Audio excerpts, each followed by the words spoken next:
Hi, very good morning, students. Today we're gonna discuss about beers, your unit one. So we start with the beer. So first, understand what is beer. Okay. So beer is actually your one of the fermented alcoholic beverage that is made up of malted barley and flavored with the hop. सो यहाँ पे hop क्या है? Hop यहाँ पे एक herb है जो work करता है बियर के अंदर एज अ प्रिजर्वेटिव। वो उसको प्रिजर्व वो करता है ख़राब होने से। ओके। जो उसके कलर होते हैं वो भी प्रोवाइड करता है। जो उसमें फ्लेवर एक बिटर, अगर आपने कभी बियर पी होगी so you get a bitter flavour. So वो बिटर फ्लेवर किस वजह से होता है? That is just because of the hops. Okay. So in this slide, like I just put the important points what exactly, but if you have to, for your exams you have to go through the books. So the book I already shared to you, Mr. Danish and Lily Crab. It's one of the best books, so go through that. Okay. So here let's understand wine and beer. Okay. So we don't know the people first stand. So पहले लोग कैसे लोगों ने start किया alcohol बनाना किसी को नहीं पता था। तो we don't know long before कि कब से ये शुरू हुआ है, कैसे हुआ है। Natural process place even human not. So जितनी भी मतलब जितने भी आविष्कार, जितने भी इन्वेंशंस हुए हैं वो एक्सीडेंटली हुए हैं। ओके।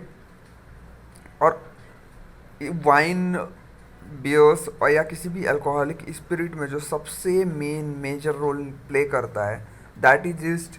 और okay. So let's start. So all beers are made in manner describe above through most of the breweries don't actually take time to spend grains. Okay.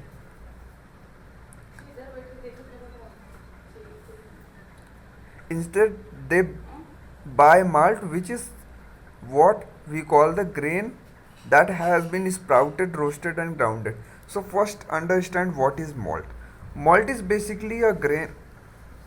जब आप बार्ले लेते हो, मॉल्ट एक प्रोसेस होता है। बार्ले आप लेते हो, बार्ले को क्या करते हो, आप पानी के अंदर सोक करते हो, क्योंकि जब तक उसे सोक नहीं करोगे तब तक वो जर्म। सो सोकिंग के बाद जो जर्मिनेशन पीरियड के पहले, मतलब सोकिंग के बाद और जर्मिनेशन पीरियड के पहले का जो टाइम पीरियड, जो कंडीशन होता है that's known as malt. Okay.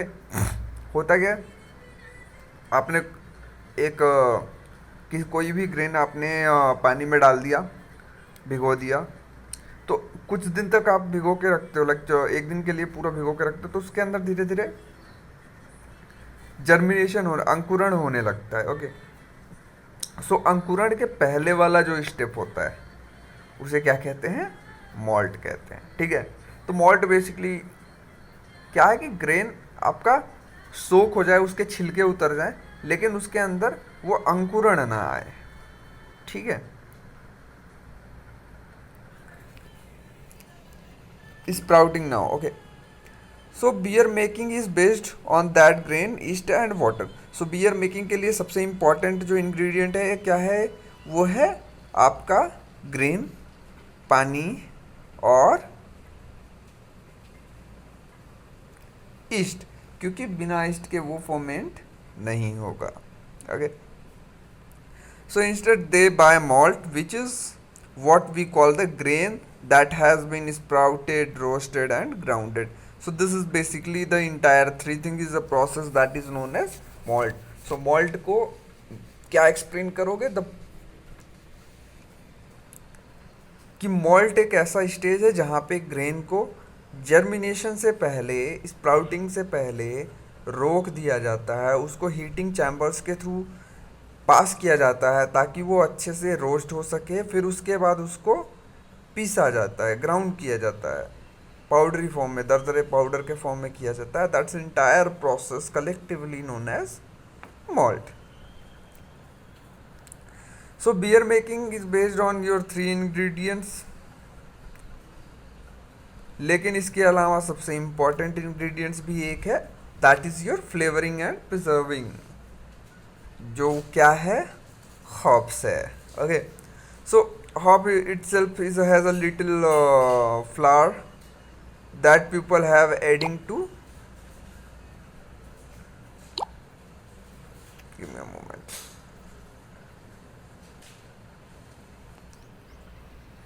So beer के अंदर जो है मेन फ्लेवर जो है वो हॉप से होता है। तब अब बात आती है हॉप क्या होता है। हॉप एक तरीके का फ्लावर होता है, ओके। छोटे छोटे फ्लावर्स होते हैं जिनको यूज़ किया था। Some use of lots of hops, some use of inch. So different different beers production distilleries अपने अलग अलग तरीके से, कुछ ज़्यादा हॉप्स यूज़ करते हैं, कुछ कम हॉप्स यूज़ करते हैं, ओके। सो ये सबसे ज़्यादा डिपेंड करता है उसके टेस्ट के ऊपर, कि मतलब कोई भी बियर अगर उसके अंदर ज़्यादा हॉप्स पड़े हैं वो ज़्यादा डार्क होगी, ज़्यादा बिटरनेस होगी उसके अंदर। लेकिन वहीं अगर कहीं पे थोड़ा सा पिंच ऑफ हॉप्स डाला गया है तो वो लाइट होगी, वो उतनी ज़्यादा बिटर नहीं होगी, ओके। सो आई होप अभी तक आप लोगों को बियर समझ में आ गया होगा, ओके। अब हम बात करते हैं बियर के टाइप्स के। So beer are basically divided into 4 parts. सबसे मेन जो इम्पोर्टेंट पार्ट्स होते हैं वो है एल और लागर। उसके अलावा होते हैं हमारे क्राफ्ट बियर और इम्पोर्टेड बियर्स, ओके। तो हम बात करते हैं सबसे पहले एल्स के बारे में। सो ये जो एल स्टाइल बियर है, ये पीपल ब्रूड बियर। इसमें क्या करते हैं, put the granny soup into a container. जो हमारा मिक्सचर होता है, ग्रेनी सूप यहाँ कहने का मतलब है जो हमारा पानी ग्रेन का मिक्सचर होता है वो कंटेनर के अंदर डाल दिया जाता है और ईस्ट को अलाउ कर दिया जाता है अपना जॉब करने के लिए, okay. They need oxygen to work, fermentation happens from the. So क्या होता है कि एक आपने ड्रम लिया, ड्रम के अंदर एक कंटेनर लिया, कंटेनर के अंदर आपने सारा ग्रेनी मिक्सचर डाल दिया, सारा मिक्सचर डाल दिया आपने, उसके ऊपर आपने ईस्ट डाल दिया। अब ईस्ट कौन सा यूज़ होता है, Saccharomyces cerevisiae, okay. This is the yeast that is used for your ale beer. Saccharomyces cerevisiae इकलौता एक ईस्ट है जिसको एल बियर के लिए बनाते हैं। और यही रीज़न है, ये जो टॉप फॉर्मेंटेड होता है यही एक रीज़न है कि ये स्लोली, ये एल बियर, जितने भी एल बियर होते हैं वो काफ़ी ज़्यादा डार्क होते हैं, क्लाउडी नेचर होते हैं, बिटरनेस ज़्यादा होती है, थिकनेस ज़्यादा होती है, ओके। ज़्यादा इनके अंदर फ्लेवर होता है। Most small breweries make else which usually use a lot of flavour derive from the grain used, okay. So L के बारे में आई होप आप लोगों को समझ में आ गया होगा। मैं एक बार फिर से रिकॉल कर देता हूँ। एल बियर क्या होती है, एल बियर को एक नाम से और जाना जाता है, that is top fermented beer. Top fermented beer किस लिए, क्योंकि इसमें जो फर्मेंटेशन प्रोसेस होता है वो अब टूवर्ड्स अपवर्ड नहीं जाता, टूवर्ड्स डाउनवर्ड जाता है। क्योंकि उसमें क्या होता है कि आप ईस्ट को ऊपर रखते हो, टॉप पे रखते हो, वो ऊपर से सड़ाते हुए नीचे आता है, ऊपर से फर्मेंट करते हुए नीचे आता है, ठीक है। लेकिन लागर के केस में क्या होता है कि सबसे पहले एक इम्पटी कंटेनर के अंदर सबसे पहले ईस्ट डाला जाता है, सेचरोमाइसिस कालबॉक्सिस, वो डाला जाता है, उसके ऊपर आपका ग्रेनी मिक्सचर डाला जाता है, फिर उसको फर्मेंटेशन के लिए अलाउ किया जाता है। तो प्रोसेस कहीं ना कहीं नीचे से ऊपर जाती है। तो इसलिए लागर बियर जो होते हैं वो काफ़ी लाइट, काफ़ी फ्लेवरफुल होते हैं, ओके। लाइट होते हैं, ज़्यादा बिटर नहीं होते। So this type of beer was created in few countries. Instead of hanging out the top of soup, they used to create lagers work at a slower pace at the bottom of the container. They tend to create beer cleaner and lighter than ales and tasteless, like the grain it was made from. It big breweries Budweiser and Coors come to mind to make this kind of beers. So basically your Budweiser, Coors, these are the beers which are lager. Okay. So most of the beers are lager only. अब बात हम करते हैं craft beer की। सो ये आपने बहुत craft क्या है, पहले क्राफ्ट समझो। क्राफ्ट क्या है, जो हैंडमेड होता है, ओके। सो क्राफ्ट हम कुछ भी कर सकते हैं। So you will hear the term of an the simply describe breweries that are smaller than a big famous name some of. So basically क्या होता है कि छोटे छोटे जो ब्रीवरीज होते हैं, छोटे छोटे सौदागर जो छोटे छोटे बिजनेसमैन होते हैं ना बियर्स के, वो बेसिकली क्राफ्ट बियर्स बनाते हैं. Some craft breweries have gotten very successful names. The first name come is Sam Adams and have grown to large. The term craft might seem misplaced, but craft breweries like okay. So right now there is a concern. आप किसी भी city में जाएंगे तो वहाँ पे आपको craft beer मिलेंगी. मतलब वहाँ पे आपको पूरा एक पेंडुलम, पूरा एक सेटअप मिलेगा जहाँ पे वो अपनी ब्रीवरी, खुद अपनी ब्रीवरी बना रखा है उन्होंने. आपके सामने ब्रीवरी होगी, अलग अलग फ्लेवर्स होंगे, आप वहाँ से बियर ऑर्डर कर सकते हो. That is cheaper in cost as comparison to bottled one. Okay, so that is craft beer. उनके अंदर ज़्यादा वेराइटीज़ मिलेंगी आपको, ज़्यादा फ्लेवर्स मिलेंगे. ओके, जैसा रिसेंटली अभी लॉन्च हुआ था when I am in Chandigarh, so there is launching of mango beer. So beer with mango flavour. So कहीं ना कहीं एक्सपेरिमेंट्स, क्राफ्ट बियर में एक्सपेरिमेंट्स चलते रहते हैं. तो आपको अलग अलग, आपको वेराइटीज़ ज़्यादा मिलती हैं, आपको फ्लेवर्स ज़्यादा मिलती हैं, आपको लाइट वर्जन्स ज़्यादा मिलते हैं, आपको ब्रांड्स काफ़ी मिल जाते हैं. Fourth one is important beers. So these are the brands traditionally brewed in other countries, even through some of new US breweries make the beer. So Nanden, Nem, Heineken, Corona is associated with the countries of origin, Netherlands, Mexico, respectively. Where big. So imported beers are basically beers that are produced in different countries. Okay, जैसे आपका corona हो गया, जैसे आपका corona है, फिर आपका Heineken है, Heineken is from Netherland, Corona is from Mexico. So ये सारे एक बियर हैं जो अपने अपने कंट्री को रिप्रेजेंट करते हैं, अलग अलग कंट्रीज़ में बनाए जाते हैं. That's are imported. मतलब उनको आपके कंट्री में इम्पोर्टेड बियर क्या होता है, कोई भी बियर, कोई भी इम्पोर्टेड. सबसे पहले ये टर्म इम्पोर्टेड समझो. इम्पोर्टेड क्या होता है, जो आपके देश में ना बन के किसी दूसरे देश से आए. That's imported. Okay, so beer है या कोई भी वाइन है या कोई भी विस्की है, बिकॉज इम्पोर्टेड टर्म्स आपको हर एक जगह मिलेंगे. सो जो अपने कंट्री में ना, जिनका मैन्युफैक्चरिंग अपने कंट्री में, जैसे कुछ आपने आप आगे सुनेंगे when we are going through the spirits, तो आप उसमें सुनोगे कि भैया ये IMFL है. सो IMFL का मतलब क्या होता है, जो कंट्री ऑफ ओरिजिन है वो दूसरी है लेकिन उसका मैन्युफैक्चरिंग हमारे देश में हो रहा है. That's why we call it IMFL. Okay, जैसे कोरोना को ले लो, कोरोना भी मैक्सिको में बन रहा है, लेकिन ये अगर कोरोना का एक प्लांट इंडिया में खुल जाए और यहाँ पे मैन्युफैक्चर है, then Corona will become IMFL. Okay, अब हम बात करेंगे सबसे इम्पोर्टेंट पार्ट की, जिसके ऊपर पूरा बियर बेस्ड है, फर्मेंटेशन.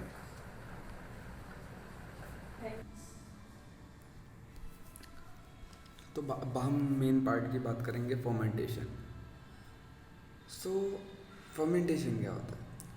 फर्मेंटेशन बेसिकली अगर हम अपनी आम भाषा में बात करें तो किसी भी चीज़ को सड़ाने का जो प्रोसेस होता है, दैट्स इज फर्मेंटेशन. मतलब कोई भी चीज़ अगर हम बना रहे हैं, मतलब सड़ रही है, तो वो फर्मेंट हो रही है. ओके, कैसे होता है इसमें? जो हम ईस्ट यूज़ करते हैं बियर बनाने के लिए, जो हम ईस्ट यूज़ करते हैं, उसको क्या करता है ये कि जब आप फर्मेंट करते हो, जब आप फर्मेंटेशन प्रोसेस स्टार्ट करते हो, ईस्ट आपने ऐड कर दिया, ठीक है. जो आपका ग्रेनी मिक्सचर है, ग्रेनी मिक्सचर लिया, उसमें ईस्ट डाल दिया, चाहे वो ऊपर से डाला चाहे नीचे से डाला, ईस्ट आपने डाल दिया. तो ईस्ट क्या करता है, ईस्ट का जो खाना होता है वो क्या होता है, जो ग्रेन के अंदर अवेलेबल शुगर है, जो उसके अंदर शुगर कंटेंट अवेलेबल है पर्टिकुलर ग्रेन के अंदर. कभी आपने रोटी खाई है, रोटी मीठी लगती है, या हर एक खाने में अपना फ्लेवर होता है, तो उसके अंदर एक स्वीटनेस होती है. उस स्वीटनेस, उस शुगर, जो शुगर मौजूद होता है किसी भी पर्टिकुलर खाने में, वो क्या करता है, उसके ऊपर फीड अप हो जाता है, वो शुगर खाता है. जब वो शुगर को खाना स्टार्ट करता है तो वो शुगर को खा के कन्वर्ट कर किस में करता है, अल्कोहल में. ओके, वो शुगर खाएगा, अल्कोहल रिलीज करेगा, शुगर खाएगा, अल्कोहल रिलीज करेगा, शुगर खाएगा, अल्कोहल रिलीज करेगा. ठीक है. So this process, the conversion, this entire process is known as fermentation. Okay.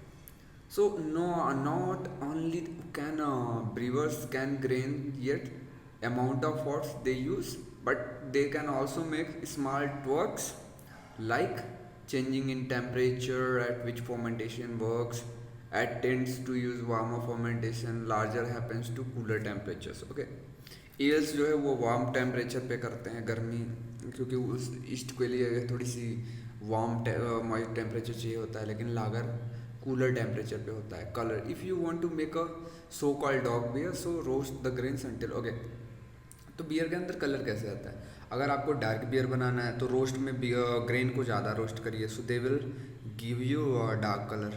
Okay, the darker grains will give the beer a darker color. Okay, aging, while all those goes through a resting period, some craft breweries are not aging their beers in bourbon barrels or other containers. As you can imagine, the beer tends to pick up some flavor from those barrels. Okay, so aging क्या होता है? बोलते हैं ना हम as हो गई है इनकी, तो एज क्या होता है? एज क्या होता है? पर एजिंग क्या होती है?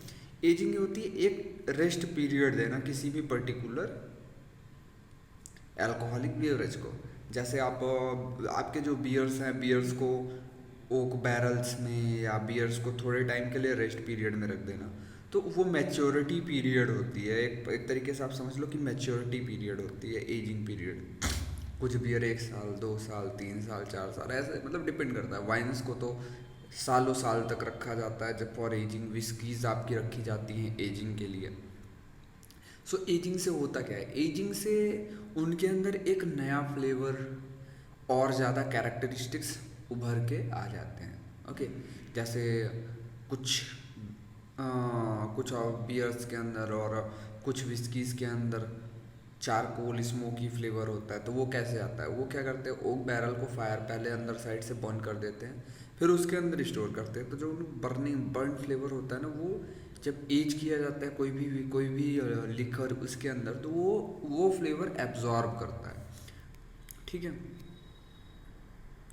So beer brands, so most of the beer brands are lagers, as I told you before.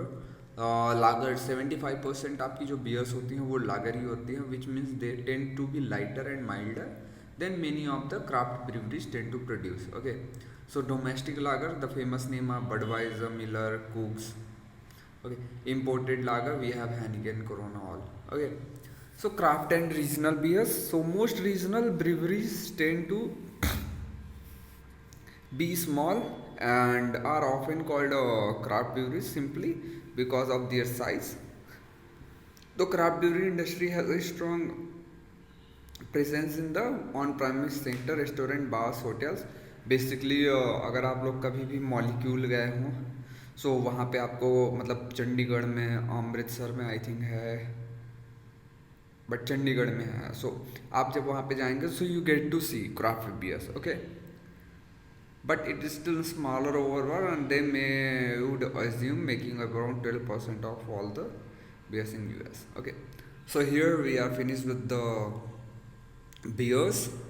And for more you can go through the book. आप एक बार बुक से भी पढ़ लेना and you can understand beer with this. बाकी अगर आपको कोई डाउट हो, सो यूनिट 1 में आपका मैंने बियर आज फिनिश कर दिया. अगर आप लोगों को तब भी कोई प्रॉब्लम होगी, आप मेरे से पूछो. बुक प्रेफर करो, इसको भी प्रेफर करो, यू गेट टू नो, क्योंकि मैंने इसमें से सारे इम्पोर्टेंट पॉइंट्स उठा लिए हैं regarding beers, regarding wines, regarding spirit, और ताकि मैं अपना मतलब आप लोगों को सही एग्जैक्टली चीज़ें सही से पढ़ा सकूँ, सही चीज़ें बता सकूँ. सो अगर आप लोग को कोई भी क्वेश्चन हो, सो आप मेरे से पूछ सकते हो. तो नॉन अल्कोहलिक बेवरेज में आपका आज क्या कहते हैं, यूनिट 1 में आपका बियर ख़त्म हो गया. Okay, thank you.